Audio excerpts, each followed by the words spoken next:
Halo, apa kabar Pak Gatot? Halo Prof Tirta, Wih, kabar baik aduh. dan semangat selalu. Alhamdulillah. Sehat Prof, ya Pak gimana Gatot ya? kabarnya? Alhamdulillah, sehat dong. Iya, baik Siap, juga, baik siap. juga. Pak Gatot, selamat datang ya di Rock the Talk. Wah, terima Ini, kasih nih mm-mm. udah ngajakin saya bergabung nih, mantap pokoknya. Semangat buat ngobrol lebih lanjut di Rock the Talk. Oke. Nah, bagi semua pemirsa, Rock the Talk adalah salah satu inisiatif dari area WR5, bidang riset dan alih teknologi dari BINUS University. Kenapa nih Rock the Talk? Ya, kalau biasanya kita walk the talk udah biasa tuh Pak Gatot ya. Ya. Udah I- biasa. Intinya kita ingin menyampaikan kalau walk the talk kan kita ngobrol atau kita punya ide, ya kita ide itu kita laksanakan, kita implementasikan ya. Kalau rock the talk lebih dari itu. Jadi artinya orang yang hadir di forum ini benar-benar tidak hanya punya ide, mengimplementasikan, tapi ternyata beyond itu gitu. Ada pembelajaran, ada insight lebih yang bisa didapatkan dari orang-orang yang hadir di sini. Nah, jadi kita kehormatan sekali kedatangan Pak Gatot ini. Terima kasih Pak Gatot. Siap, siap, siap. Makasih banget. Pokoknya ngobrol siap, Rock the Talk. Sampai 3 jam dari sekarang juga siap pokoknya kita ngobrol. Oke, mantap sekali. Wah, sebelum dimulai nih ya, kita apa namanya kayaknya perlu kenalan lebih dekat lagi dengan Pak Gatos nih. Tapi ada satu hal yang mungkin pemirsa harus tahu nih, kedekatan saya dengan Pak Gatot ini. Kabarnya sama-sama Gunners gitu ya. Makanya harus kenalin, Pak. Bener nggak Gunners nih, Pak? Tentu banget banget. Saya seorang penggemar Arsenal dan selalu berdoa di ujung malam bahwa kelak Arsenal bisa jaya seperti di zaman Arsene Wenger. Betul, Pak? Betul sekali ya. Oke, jadi kira-kira di musim ini kita ada sedikit lah ya lebih percaya diri ya. Arsenal akan Secercah bisa lebih kompetitif. harapan, betul, walaupun it is hopes that kills you ya. Jadi harus hati-hati juga sebenarnya. Sentimental banget ini kayaknya. Baik ya, itu adalah salah satu apa namanya ternyata hobi kita yang mempersatukan kita gitu di luar kita diskusi soal pekerjaan sehari-hari yang mungkin kita agak penat. Nah, itu pemirsa perlu juga nih kita punya hobi apa, kita bisa diskusikan. Nah, oke, Pak Gatot. Pak Gatot kan selama ini menjadi seorang dekan ya di Fakultas Ekonomi dan Komunikasi di BINUS University. Nah, mungkin Bapak bisa kenalkan sedikit diri Bapak dan juga fakultas yang Bapak pimpin. Baik, terima kasih Prof. Tirta. Jadi ya betul, saya seorang dekan, tapi dekan bukan deg-degan dan tertekan ya. Nah, Wah. jadi ini dekan itu adalah yang memimpin sebuah fakultas, yang kebetulan di fakultas saya ada 3 klaster utama, Prof. Yang Ya. pertama adalah klaster Accounting and Finance, yang kedua klasternya Hospitality and Tourism, dan Ya. yang ketiga klaster komunikasi. Mungkin orang agak heran kan, kok bisa sih di BINUS ekonomi Iya. dan komunikasi gitu ya, Wah, BINUS digabung ya, itu ekonomi, unik ya, komunikasi digabung ya. ekonomi Luar dan biasa. komunikasi digabung. Nah, kebetulan saya membawahi ketiga fakultas tersebut. Iya, menarik sekali nih ya. Biasanya kalau orang akuntansi atau orang ekonomi itu sangat hitungannya sangat detail gitu ya. Sementara orang komunikasi suka berkoar-koar gitu. Wah. Dan di belakang layar ada hospitality and tourism yang suka Wah, masak luar ya, kemudian biasa. suka senyum untuk Mm-mm. menjaga keramah tamahan ya. Nah, jadi kombinasinya sangat unik ya. Oke, nah mungkin tantangannya apa ya Pak ya kalau ini apa namanya di suatu fakultas yang sangat unik seperti itu, mungkin kalau dikaitkan dengan research, kan publikasinya gimana tuh Pak? Mhm. Betul, kadang kalau kita melihatnya itu sebuah tantangan, nggak bakal Hmm? ketemu tuh. Cuma kalau bisa Hmm, dilihat, justru kita bisa melihat sebuah sinergi yang sangat baik. Kita ada kata aja seperti oke. sebuah bisnis gitu ya. Sebuah bisnis pasti perlu keuangan, perlu Mm-mm. akuntansi. At the same time, Mm-mm. mereka perlu communicate the branding, Mm-mm. communicate the result to the public. Nah, itu jatahnya orang komunikasi. Nah, jadi Wow. somehow kita kadang juga bisa tuh kalau ada penelitian interdisiplin Mm-mm. di antara ketiga klaster yang berbeda ini. Sebagai contoh Hmm. misalnya ada penelitian saya melihat bagaimana mendeteksi Mm-mm. kecurangan laporan keuangan Mm-mm. lewat kicauan yang ada di Twitter. Wih, menarik banget nih ya Nah, berarti ya. dari situ betul Oh. saya bekerja sama Mm-mm. dengan teman-teman di komunikasi untuk Ya. melihat dalam konteks social network-nya, dalam konteks bagaimana membaca data Hmm. lewat sosial media. Nah, jadi bisa digabungin. Wah. Unik. Oh gitu ya. Waduh, jadi hati-hati nih kalau kita curhat-curhat di sosial media ya. Jangan-jangan kita ketahuan pola-pola apa Bisa gitu. dibaca, bisa dibaca. Dan itu jadi Iya, istilahnya iya. wisdom of crowd ya. Jadi Oke. kadang bisa ditarik informasinya dan dilihat ini kira-kira kasih sinyal tertentu nggak gitu. Nah, Mm-mm. orang-orang komunikasi jago tuh. Mereka nyebutnya social Jago ya. listening. Mereka melihat bagaimana sosial media konteksnya dan seterusnya. Gitu ya. Jadi wah menarik sekali tuh penelitian-penelitian seperti itu ya. Apalagi kalau sudah mau memadukan data, melihat data, menginterpretasikan, terus lapar ya.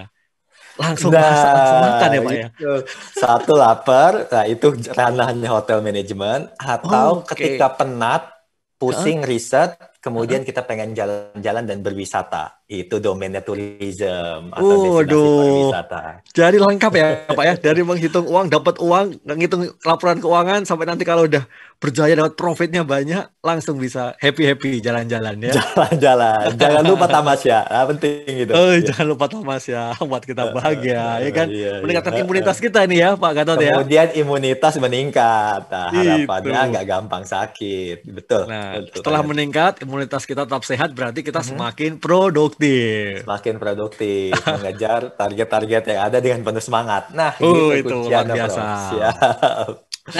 Nah, itu tadi menarik sekali yang disampaikan komposisi di fakultas ya, Pak ya. Nah, Mhm, kan kita lihat dari data-data kita di RTT ya bahwa eh, banyak dosen-dosen ya.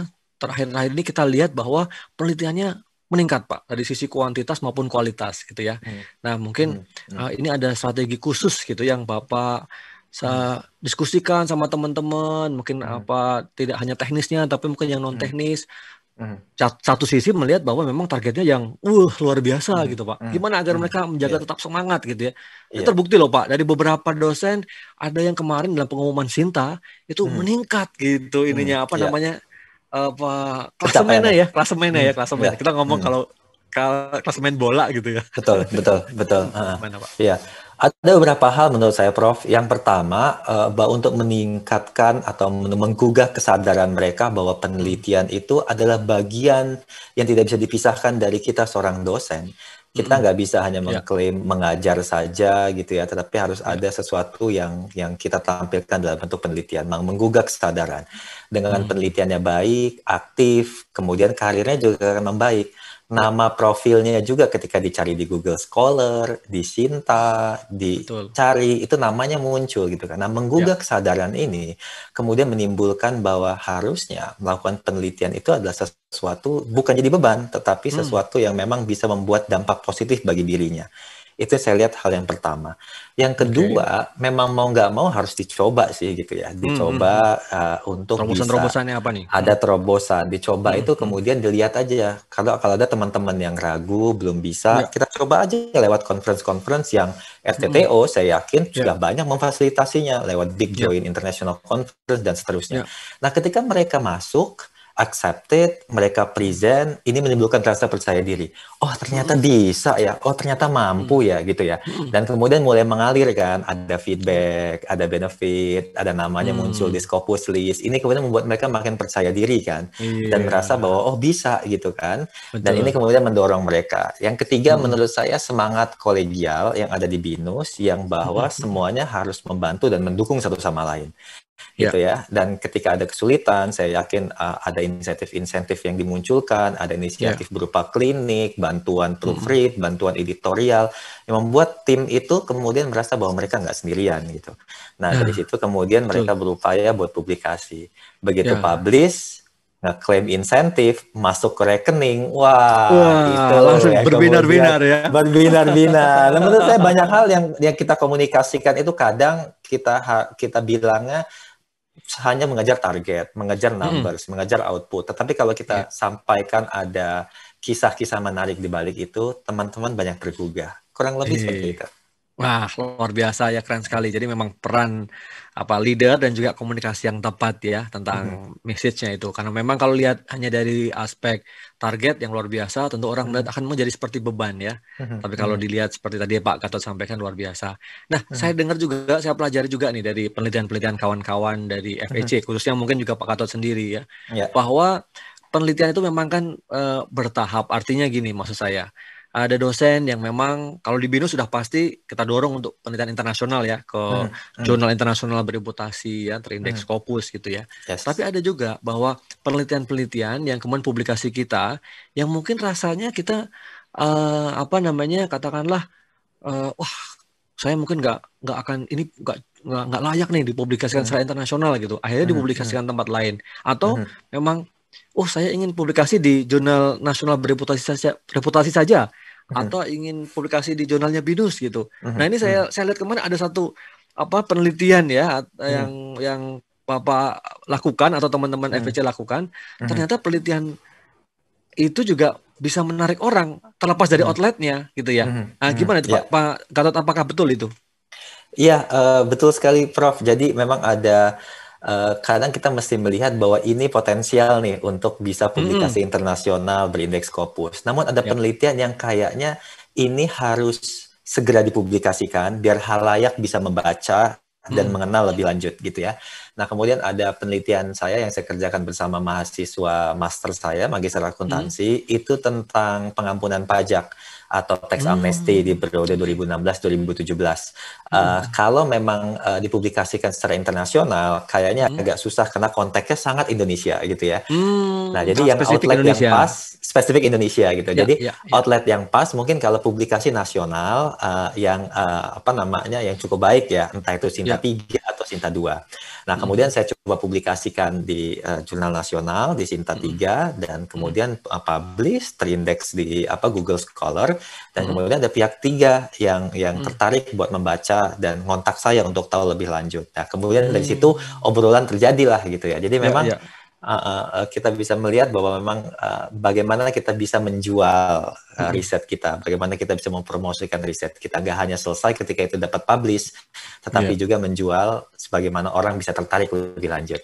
Nah, itu menarik sekali ya, berarti itu satu insight yang bisa kita pelajari ya teman-teman, semua para peneliti, juga dosen di BINUS maupun di universitas lain, bahwa outlet publikasi itu memang penting, tapi tidak semata-mata kalau kita harus semata-mata mengejar yang internasional ya, terindeks Scopus ya. Tapi tadi kalau memang ada satu pertimbangan khusus ya, mungkin apakah dari konteksnya kita bisa, tergantung juga kepentingannya apa. Ini bukan semata-mata kualitasnya pasti baik ya, tapi apakah relevan untuk audiens internasional atau ini memang fokus untuk nasional. Nah tadi itu kemudian menjadi trigger ya Pak Gatot ya, sepertinya tadi menjadi trigger pihak ketiga untuk kemudian mengontak kembali.